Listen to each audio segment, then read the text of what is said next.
ఆ ప్రైవేట్ సంస్థ ఒక ఎత్తు అయితే రెగ్యులేషన్స్ ఇంప్లిమెంట్ చేయడంలో కానీ లేదా పెడుతున్నటువంటి రెగ్యులేషన్స్ వల్ల వస్తున్నటువంటి పరిస్థితుల్ని గమనించి లేదా వచ్చేటువంటి ఇబ్బందుల్ని అసెస్ చేసి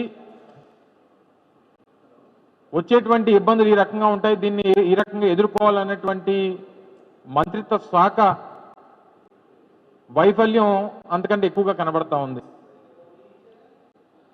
సరే, ఇదంతా ఒకటవుతున్నప్పుడు తెలుగుదేశం పార్టీ తరపున ఉన్నటువంటి కేంద్ర మంత్రి గారు ఈ శాఖకి కేంద్ర మంత్రిగా వ్యవహరిస్తూ ఉన్నారు.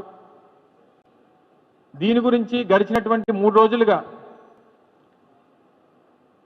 ఈ తెలుగుదేశం పార్టీకి సంబంధించినటువంటి అధికార ప్రతినిధులు, వారి పార్టీకి సంబంధించినటువంటి ప్రజాప్రతినిధులు వారి తాలూకా వ్యాఖ్యలు చూసిన తర్వాత దేశంలో మన తెలుగువారి పరువు, ప్రపంచంలో మన దేశం పరువు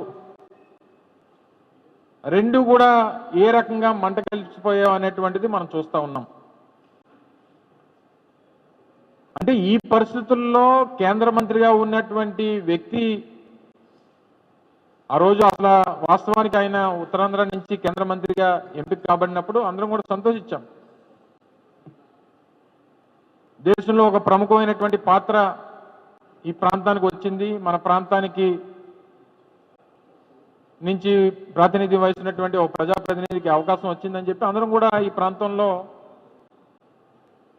సంతోషపడ్డాం. కానీ ఈరోజు పరిస్థితులు చూసిన తర్వాత గడిచినటువంటి 18 మాసాలుగా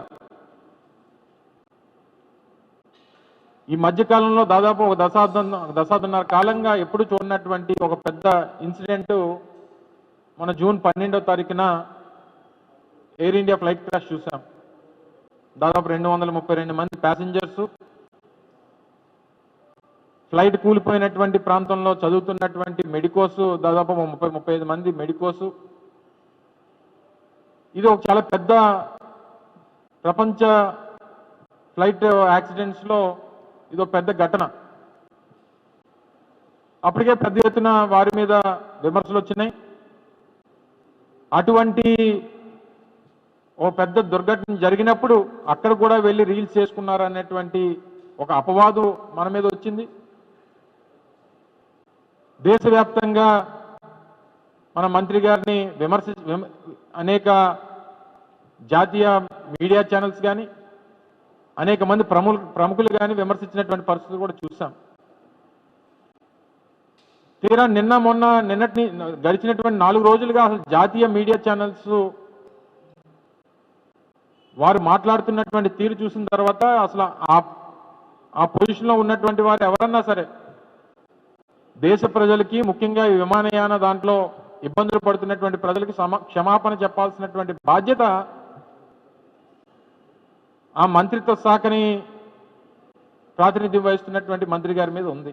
సరే, దాని వరకు వాళ్ళు వెళ్ళలేదు, దాని గురించి మాట్లాడట్లేదు. తీరా ఈ తెలుగుదేశం పార్టీ అధికార ప్రతినిధులు అయితే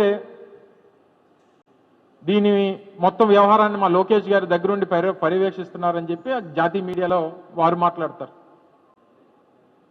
అసలు లోకేష్ ఎవరు?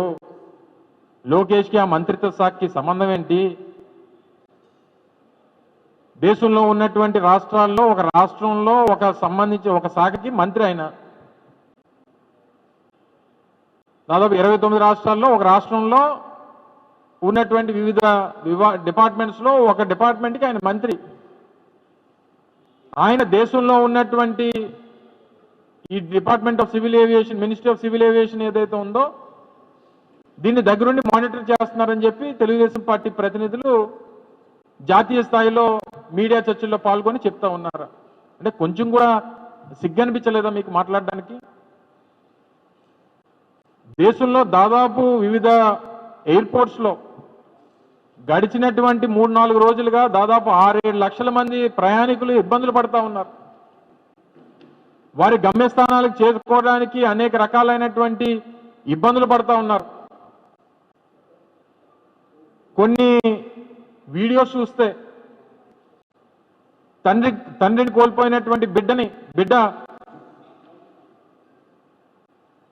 ఆఖరి చూపుల కోసం ఆ తండ్రిని చూడడానికి వెళ్ళడానికి కూడా అవకాశం లేనటువంటి పరిస్థితుల్లో ఒక ప్రయాణికుడు, పెళ్లి చేసుకున్నటువంటి ఇద్దరు భార్యాభర్తలు, వారు ఏదో ఒక ఊర్లో రిసెప్షన్ పెట్టుకుంటే చివరికి అతిథులందరూ వచ్చారు, భార్యాభర్తలు మాత్రం ఎయిర్పోర్ట్లో ఉండిపోయారు.